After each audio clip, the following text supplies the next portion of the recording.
வணக்கம் நேயர்களே, ஃபீபாவின் இன்றைய காலை தியானத்திற்காக உங்களை அன்புடன் வரவேற்கிறேன்.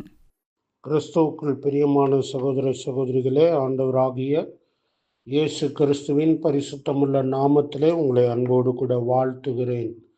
நாம் தொடர்ந்து ஆண்டவராகிய இயேசு கிறிஸ்து இந்த பூமிக்கு வந்து மனிதனாக அவதரித்து மனிதர்களுடைய பாவங்களுக்காக தன் ஜீவனை கொடுக்கிற அந்த அவருடைய பிறப்பை குறித்து, அவருடைய பூமிக்குரிய வாழ்வை குறித்து பழைய ஏற்பாட்டிலே சொல்லப்பட்டிருக்கிற தீர்க்க தரிசனங்களை நாம் சிந்தித்து வருகிறோம். இயேசுவின் பிறப்பு ஏதோ எதிர்பாராமல் நடைபெற்ற ஒன்று அல்ல, திடீரென நிகழ்ந்த ஒரு சம்பவம் அல்ல.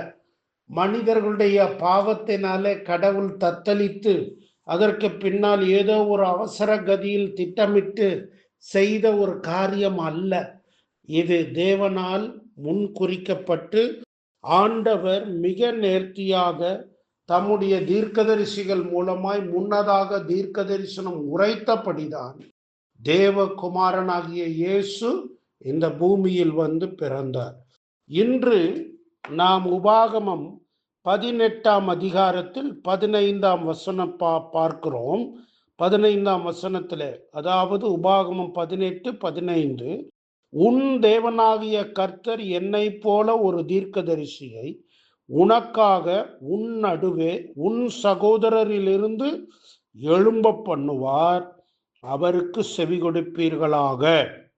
அதே போல 18ஆம் வசனம், உன்னை போல ஒரு தீர்க்கதரிசியை நான் அவர்களுக்காக அவர்கள் சகோதரரிலிருந்து எழும்ப பண்ணி என் வார்த்தைகளை அவர் வாயில் அருள்வேன், நான் அவருக்கு கற்பிப்பதையெல்லாம் அவர்களுக்கு சொல்லுவார் என்று சொல்லி ஆண்டவராகிய இயேசு இந்த பூமிக்கு வந்து பிறக்கப் போகிறதை குறித்து, அதிலும் ஒரு மாபெரும் தீர்க்கதரிசியானவராக அவர் வரப்போகிறார் என்பதை தேவனுடைய தீர்க்கனாகிய மோசே முன்னறிவித்ததை தான் நாம் இங்கே பார்க்கிறோம்.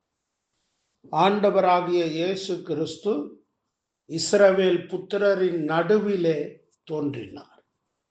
அந்த சகோதரர்கள் மத்தியிலே வந்தார். அவர் முழுமையான இஸ்ரவேலர் அல்ல என்று சொல்ல முடியாது. ஏனென்றால் அந்த மரியாள் ஒரு முழுமையான இஸ்ரவேல் வம்சத்திலே வந்த ஒரு பெண். ஆகவே அந்த பெண்ணின் வழியாக இந்த பூமிக்கு வந்தவர்தான் ஆண்டவராகிய இயேசு கிறிஸ்து. பரிசுத்த ஆவியினாலே அவர் கற்பம் தரிக்கப்பட்டு அந்த இயேசு அந்த கருவிலே உருவானார். ஆனால் அவர் முழுவதும் மனிதன் எப்படி ஒரு கற்பத்திலே உருவாகிறானோ அப்படியே உருவானார் என்றும், அதற்கு பிறகு ஆண்டவராகிய இயேசு கிறிஸ்து மனிதனுடைய முழுமையான தன்மைகள் உடையவராக பிறந்தார் என்றும் நாம் அறிகிறோம். ஆகவே அவர் ஒரு வல்லமையுள்ள தீர்க்கதரிசியாக வருவார் என்பதை முன்னதாகவே மோசே தீர்க்க தரிசனமாக வெளிப்படுத்துகிறார். உன் தேவனாகிய கர்த்தர் என்னை போல ஒரு தீர்க்கதரிசியை உனக்காக உன் நடுவே உன் சகோதரரிலிருந்து எழும்ப பண்ணுவார், அவருக்கு செவி கொடுப்பீர்களாக.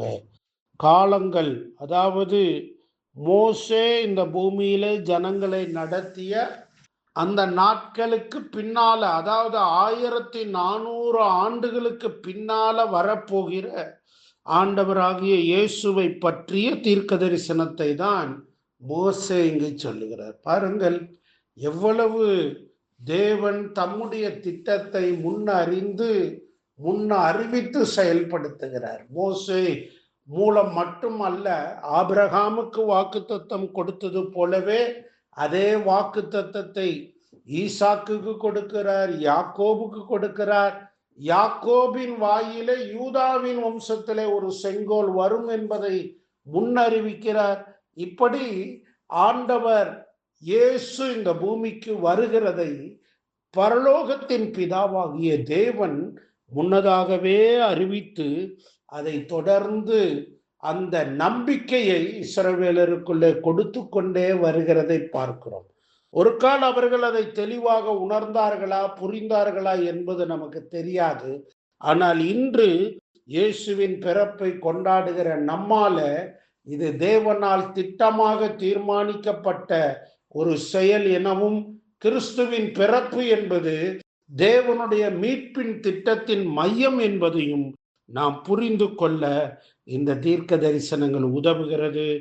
ஆகவே நம்முடைய வாழ்க்கையிலும் தேவன் தம்முடைய திட்டங்களை நிறைவேற்ற அவருடைய வார்த்தைக்கும் அவருடைய சித்தத்துக்கும் நம்மை நாமே அர்ப்பணிப்போமாக.